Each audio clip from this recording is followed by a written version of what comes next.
Wait till you check out this video from Ray Comfort. It has 3.3 million views. 10 of the top scientific facts in the Bible. If you've ever wanted an example of how not to interpret the Bible, I think I found the Holy Grail.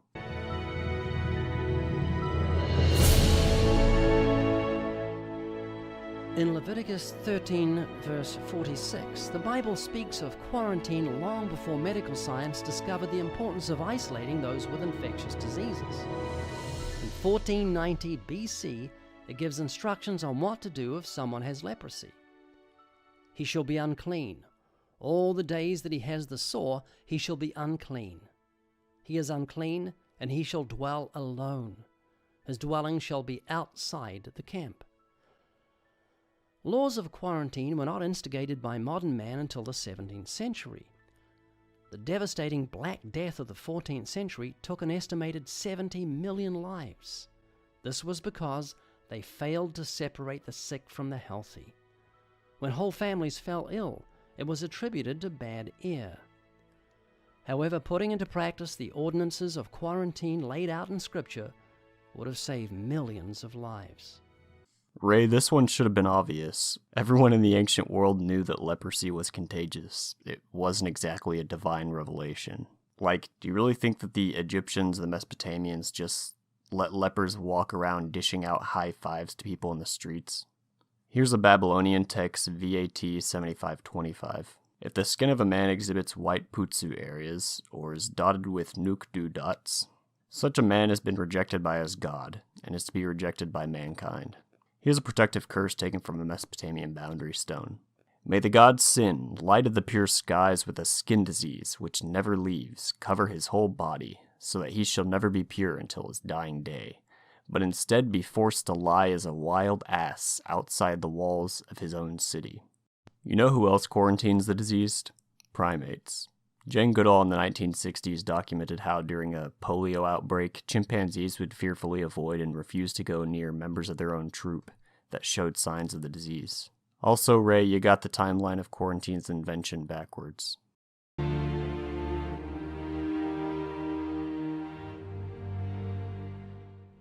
Leviticus 17 verse 11 says, "For the life of the flesh is in the blood, and I've given it to you upon the altar to make atonement for your souls, for it is the blood that makes atonement."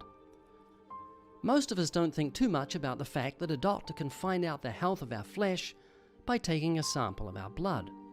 But the test can evaluate the health of our kidneys, our liver, thyroid, and heart. Among other things, the blood can reveal diseases and conditions such as cancer, AIDS, diabetes, anemia, and coronary heart disease. However, the great biological truth about blood revealing the health of our flesh wasn't fully comprehended until comparatively recent years. More than 1,000 years before Christ, the Bible stated this recently discovered biological truth: for the life of the flesh is in the blood. The Babylonian creation myth in Numa Elish, Tablet 4, line 15.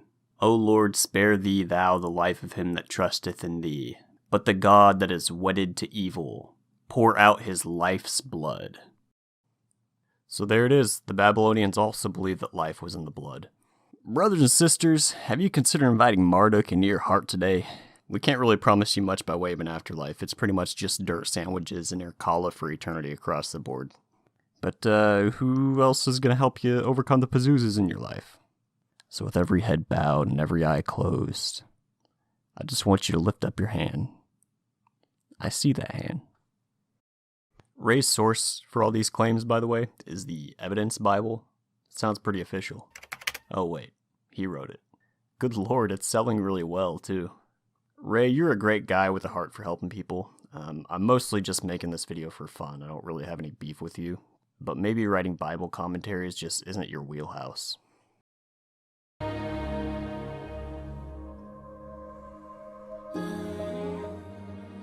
In the book of Job, chapter 38, verse 35, God asked Job a very strange question back in 1500 BC.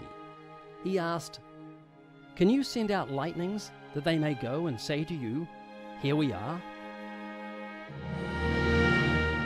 This says that light can be sent and then manifest itself in speech. What? But did you know that all electromagnetic radiation, from radio waves to X-rays, travels at the speed of light? This is why we can have instantaneous wireless communication with someone on the other side of the earth. The fact that light could be sent and then manifest itself in speech wasn't discovered by science until 1864, 3,300 years later. Job 38:35. The context is God explaining to Job that he controls and created the world and that he's Lord over it. So one of the examples that God gives is that he can direct lightning wherever he wants, and the lightning metaphorically answers back with obedience. It's not about freaking radio waves, dude. So for example, Habakkuk 2:11 says, "The stones cry out." We have mountains and the sky praising God in the Psalms. 1 Chronicles 16:33 says that the trees sing for joy. The sea rejoices, the fields exult. Isaiah 55:12 says the trees clap their hands and the mountains burst into song. Imagine how profoundly illiterate in his Bible Ray has to be to think taking this personification of lightning as literal was a good idea.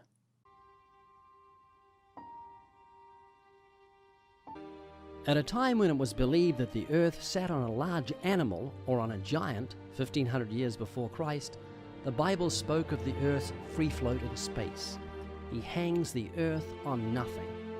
Science didn't discover that the earth hangs on nothing until 1650, 3,000 years later. I've specifically written a section of my recent book on this passage because theological concordists abuse it so often. Note zaphon al tohu, tole eretz al blima. So does Job describe a scientifically advanced cosmology? No. Look, I consider the Hebrew Bible sacred, and my academic background is in it. But this isn't church. I'm not going to protect you from it. If you continue on to verse 10, using a term related to the circle that one inscribes with the compass, it states that, quote, God has drawn a circle on the face of the waters, upon the boundary of light and darkness. This refers to the earth as a flat disk, like we see in the Babylonian map of the world tablet. The boundary of light and darkness in the verse refers to the edge of the earth disk. Verse 11 continues by stating that the heavenly sky dome sits on pillars, which were conceived of as mountains in ancient Near Eastern thought and in the Bible. The Swiss Egyptologist Ottmar Kehl has a whole section in his book on this, the symbolism of the biblical world. This idea is also found in Egyptian and Babylonian and Ugaritic texts.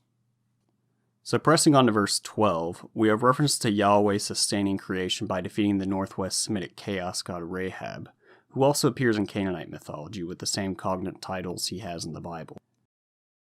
So if we hop back to verse 7, the Hebrew says God stretches out Zaphon over chaos. Zaphon can just mean the north, as it is expressed in Ray's translation. But it's also the name of the cosmic mountain where God and his divine beings held council in Northwest Semitic mythology. This word void actually implies chaotic waters, tohu. It's one of the terms used to describe the watery chaos and void in Genesis 1. Greenstein therefore opts for Mount Zaphon suspended over the waters of chaos in his translation of it. These verses are in couplet parallel, so the second line is a repetition of this concept in different terms. So what's going on in all this mess? I think the couplet parallelism of the watery chaos, tohu, in the first line defines the blima nothingness of the second line as an expression of the same in ancient Near Eastern cosmology.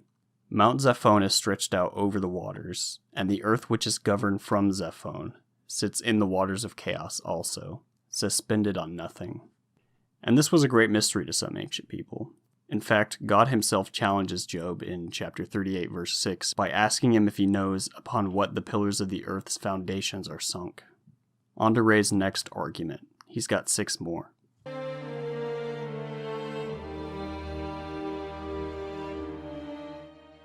The scriptures tell us that the earth is round. Isaiah 40:22 says, "It is he who sits above the circle of the earth." The word translated circle is the Hebrew word chud, which is also translated circle or compass, depending on the context. That is, it indicates something spherical, rounded or arched, not something that's flat or square. The book of Isaiah was written sometime between 740 and 680 BC. Aristotle, the Greek philosopher, theorized the earth was round by watching the masts of ships sink down over the horizon. He could have saved himself a lot of study if he had read the Bible, which stated that fact 300 years earlier. Ray, you actually got part of that right. The word chug implies a two-dimensional shape drawn with a compass, and it forms the root of a Hebrew word for a craftsman's compass in Isaiah 44:13. It was commonly thought in the ancient Near East that the earth was a flat disk. Look, read one verse further. Quote, God stretches out the skies like a canopy, and spreads them out like a tent to dwell in. So, this verse, like the Babylonian creation account, has God creating the sky by stretching it out like a tent over the flat ground of the earth. Look, the earth is a round disk in Egyptian art. Here it is in Babylonian art again. Notice the earth here was literally impressed in the clay with a compass. It was another 2,000 years later, at a time when many in science believed that the earth was flat, that the scriptures inspired Christopher Columbus to sail around the world. Yeah, so it was common knowledge that the earth was round in Columbus's day. Actually, according to the 2 minutes of bro science Googling I just did, he apparently wildly misinterpreted the book of 2nd Esdras, chapter 6, verse 42 in the Apocrypha, which talks about the earth being portioned into 7 parts. And he used this to derive his theory that the Indies must have been only 2,400 miles from Portugal, which is why he thought you could sail around the globe from Spain. So Columbus's propensity to treat his Bible like you are here led him to a wildly false and dangerous conclusion, and it's apparently part of the reason why he thought he was in India when he landed in the Bahamas.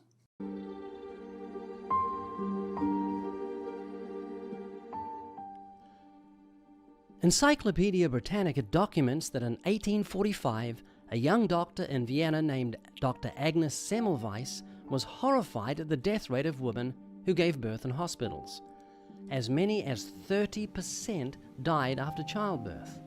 Semmelweis noted that doctors would examine the bodies of patients who died, then, without washing their hands, they would go straight to the next ward and examine expectant mothers. This was their normal practice, because the presence of microscopic diseases was unknown. Semmelweis insisted that doctors wash their hands before each examination. When they did that, the death rate immediately dropped down to 2%. Look now at the specific instructions the Bible gives to the Hebrew nation over 3,000 years ago when it comes to dealing with disease. And when he who has a discharge is cleansed of his discharge, then he shall count for himself 7 days for his cleansing, wash his clothes, and bathe his body in running water. Then he shall be clean. Alright, first, Ray's whole point is about washing in running water, but Semmelweis didn't introduce hand washing in running water. He had his colleagues sterilize their hands by dipping them in calcium hypochlorite, an antiseptic. In regards to Ray's claim that the concept of washing for health was a huge scientific discovery, I want to read to you from Herodotus, Book 2, Chapter 34. This is a pretty well-known passage. Quote, the Egyptians drink from cups of bronze and rinse them out every day. And not only some do this, but all. They wear garments of linen always newly washed, and this they make a special point of practice. They circumcise themselves for the sake of cleanliness, preferring to be clean rather than comely. The priests shave themselves all over their body every other day, so that no lice or any other foul thing may come upon them when they minister to the gods. And the priests wear garments of linen only, and sandals of papyrus. These wash themselves in cold water twice in the day and twice again at night. We also have point-blank Sumerian and Babylonian texts that prescribe washing of wounds. They didn't know about germ theory, but they knew that it helped because they weren't blithering morons. Soap is as old as ancient Sumeria. All you need to make a lye is to run water through ash. It's not that complicated. We also have texts where Sumerians and Babylonians would sterilize wounds and surgery sites with beer, vinegar, and hot water, as well as detailed instructions for surgeries using obsidian blades and wound dressing. So no, Ray, ancient people weren't filthy, disgusting idiots that didn't know how to wash themselves. They generally knew that it was important for avoiding and fighting diseases. Matthew Murray is considered the father of oceanography. He noticed the expression, the paths of the sea, in Psalm 8 verse 8, written 2,800 years ago. And he said, if God said there are paths in the sea, I'm going to find them. Maury then took God at his word and went looking for these paths, and we are indebted to his discovery of the warm and cold continental currents. His book on oceanography remains a basic text on the subject and is still used in universities. Yeah, so he's taking advantage of the fact that Hebrew, way more than English, uses the word path as a metaphorical device very frequently. Typically, it'll often just refer to whatever way or direction a person is going in, for example. So in this verse, it's specifically defined by the movements of the fish and the routes that they're taking. But what do I know? Maybe King David in the Iron Age wrote a hymn mentioning ocean currents on the other side of Europe, or the American Gulf Coast. Why not?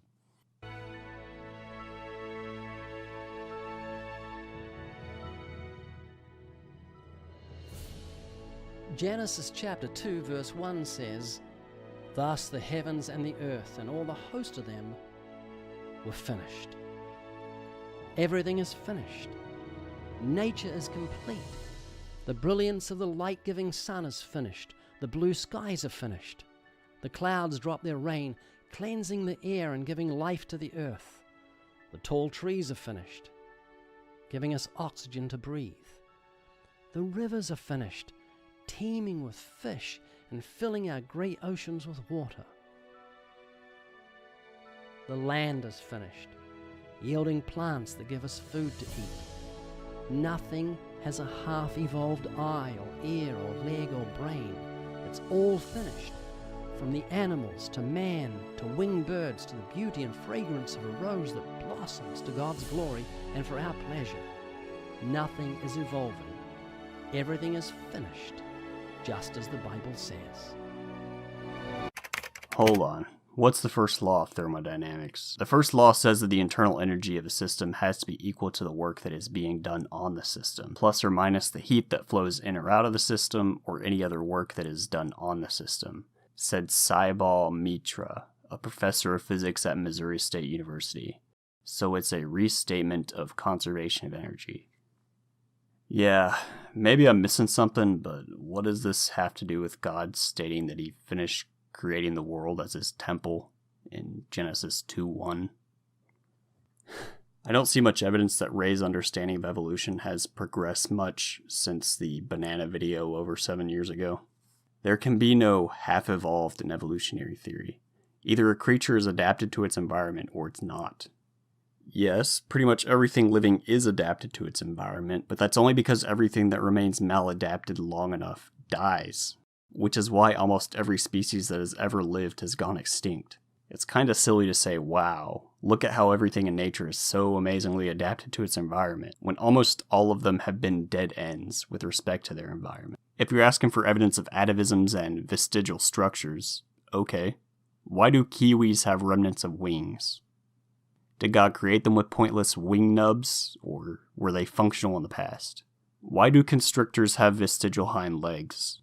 Why do chickens retain genes for teeth? Why is it that humans and chimps both have the gene for internally manufacturing vitamin C? But we are some of the only animals in nature that had this gene broken. And why is it broken at the same exons in humans and in chimps? Is there a reason we have 20,000 dead pseudogenes? Why do whales have vestigial floating pelvic bones? Did God create them like this, or did they used to serve a purpose? By the way, on your view, what did scorpions look like in the Garden of Eden? Did scorpions and vipers possess the complex chemistry for their venom delivery systems in the Garden of Eden?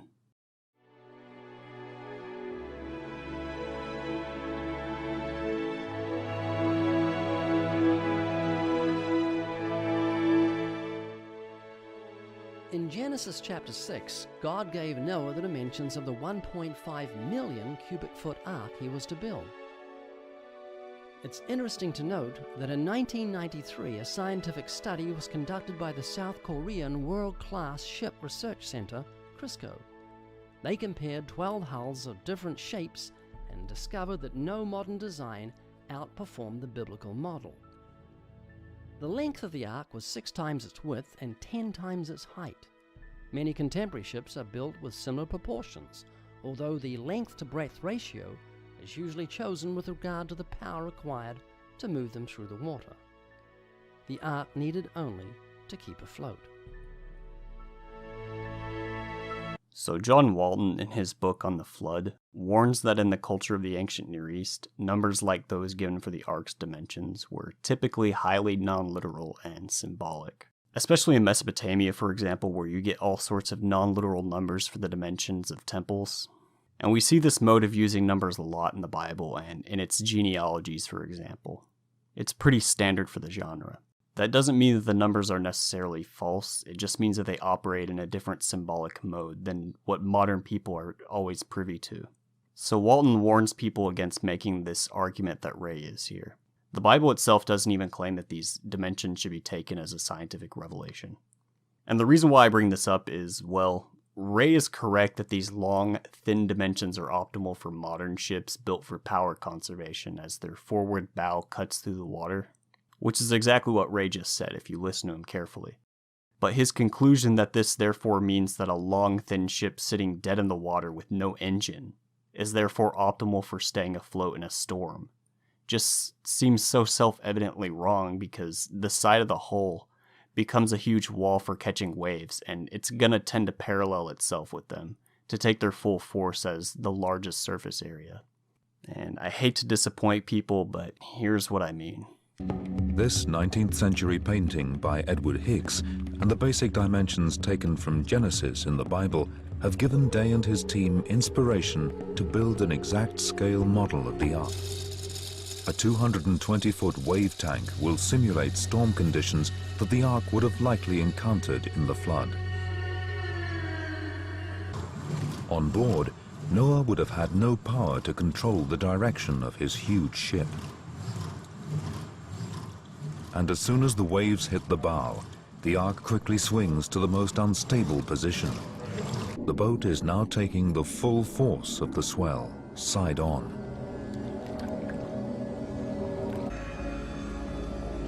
The Ark is pitching and rolling dangerously as the wave machine reaches storm conditions so extreme that one of the marker balls actually disappears underwater.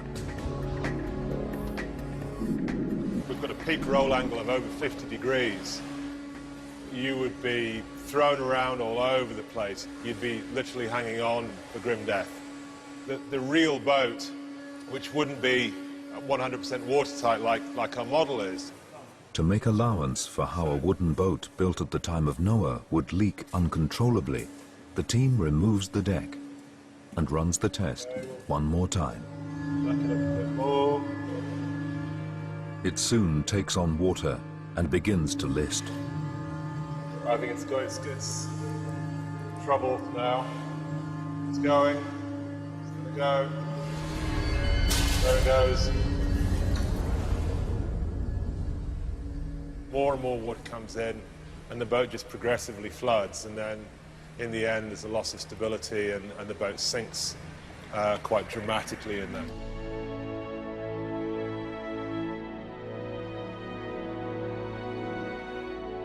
I don't want to talk about Behemoth's penis again. I'm so sick of it. In Job 40 verse 15, God himself speaks to Job of a creature he created called Behemoth in the navel of his belly. He moves his tail like a cedar. The sinews of his stones are wrapped together. His bones are as strong pieces of brass. His bones are like bars of iron. Some commentators think this is a reference to the hippopotamus. However, one of the characteristics of this massive animal was that it had a tail that is likened to a cedar, which is a very large tree. Clearly, the hippopotamus doesn't qualify. Alright, I've talked and written about this subject so frequently to the point that I'm kinda notorious for it. I jotted down some notes. Here's 7 reasons why Behemoth is not a dinosaur. 1. Behemoth is probably mythological because Leviathan is, and the two contextualize each other. 2. Behemoth is probably mythological because unanimously in ancient Jewish literature and tradition, he's considered a mythological creature, like he's particularly associated with the eschaton. 3. Sauropods, like brachiosauruses, for example, they eat from trees. Like their whole biomorphology is based around eating from trees. It's kind of like Job, they have a long neck, the long In Job neck. 40, one of the first lines is he eats grass as an ox or like an ox. Reason number 4. Biblical Hebrew, it has words for scales. It has words for dragons. It has words for reptiles, and nothing like that is implied or used in Job 40. In fact, the word that behemoth is his name is formed off of is the Hebrew word behema, which almost always or always just refers to like a mammalian creature, usually like an ox. A fifth reason is that in Job 40, and there's another text in the Psalms that may mention behemoth, but he's paralleled in certain ways within the poetry with other like animals of the mountains or beasts of the fields. For example, in Job 40, verse 22, there's a line that says the beasts of the fields jubilate. And I won't go into the details, but it can essentially like read also that these animals are serving behemoth, which tends to imply again that he's being paralleled with them, which implies that he's a mammal. He's not a freaking reptile. And then reason 6 and 7, which is the one that you brought up. Okay, so in Job chapter 40, verse 17, it talks about he makes his tail stiff like a cedar, the sinews of his thighs are knit together. That word thighs in Hebrew, it's actually pulled from Aramaic. So there's a very common word for thighs in Hebrew, and the author decides for whatever reason not to use it. Instead, he pulls this word from Aramaic that nowhere else appears in the Bible. The word is pachad. And unanimously, in ancient Syriac and Aramaic literature, the witnesses that we have to this term, and in Jewish interpretation, it means the testicles. The literal meaning is thighs, but it implies the testicles. It's a euphemism for the testicles. For example, Targum, Onkelos, and Pseudo-Jonathan translate Leviticus 21:20, which is a verse about like men with crushed testicles can't enter into the temple. They use the word pachad to translate testicles there. And you also have like the Latin Vulgate, it translates it as testiculorum. The King James translated it as stones. Mm-hmm.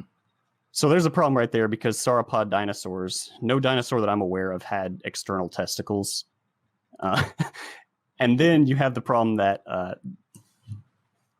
this chapter is like in couplet parallelism. So the way that it works is that you have like one line and then the next line will repeat the same idea in Hebrew, just in different words. And the line, he makes his tail stiff like a cedar, the sinews of his thighs are knit together. If that word thighs actually means testicles, then that word tail is being paralleled with the testicles, which implies that it's a euphemism for the penis, for his male anatomy. There's a lot of sexual language that you don't really pick up in English, but it's implied in Hebrew in this passage. So I think that's what's going on in the verse. And there's a tremendous amount of Job scholars and specialists that translate this passage that agree with me on that. Yeah, and the second half of Ray's video here is this evangelism segment where he drops all these super amazing Bible facts rapid fire on people in public. I've had Muslims try to do this to me with the Quran, claiming that it predicts modern embryology and the water cycle and even a round Earth. And I find this a really cheap way of proselytizing because you're exploiting a situation where it's impractical for the other person in the moment to be able to check your highly contextualized and random claims. Do you believe the Bible? No. Would it make any difference to you if I told you the Bible is full of scientific and medical facts written thousands of years before man discovered them? It speaks of the earth's free float in space. It says, the book of Job, the earth hangs upon nothing.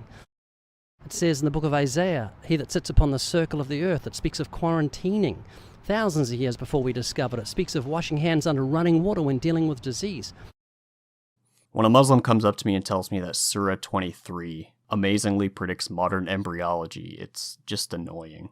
I don't know the context. I don't have a Quran on me. I don't feel like looking it up and working through it on the spot, especially if there's a camera in my face. I don't read Arabic, so his claim isn't convincing. It just comes across as canned propaganda. I guess I'll close out by saying one of the reasons that I'm responding to Ray is that he thinks that he's defending the Bible, but I think he's inadvertently doing the opposite. He's trying to make it into something that it was never intended to be by its authors. And ironically, when religious people handle the Bible like this, they're training the general culture to think that this sort of thing that Ray is doing is a legitimate mode of treating the Bible. In the book of Leviticus, it speaks of the life of the flesh being in the blood. We didn't discover that until just recently, that your blood carries information about your flesh. Your blood tells your doctor all about your body. That was written in the Bible 3,000 years ago. That shows the Bible's supernatural in origin. There's many scientific and medical facts in the Bible. I know Ray theologically has to say that he adores the Bible as a Christian, but if you're exploiting it in this gimmicky manner for points in an argument, are you really handling it with care and respect? I would never, for example, dream of critiquing Hindu or Buddhist or religious Stoic texts in this way, or to discount them or make fun of them for containing pre-scientific ideas, at least unless those pre-scientific elements involved were actually essential to a larger particular truth claim in them, or was explicitly claimed in the context to be scientifically prophetic. It's just childish and disrespectful to judge religious traditions through the primary rubric of modern science, when, apart from occasional exceptions, they weren't generally intended to operate in that mode.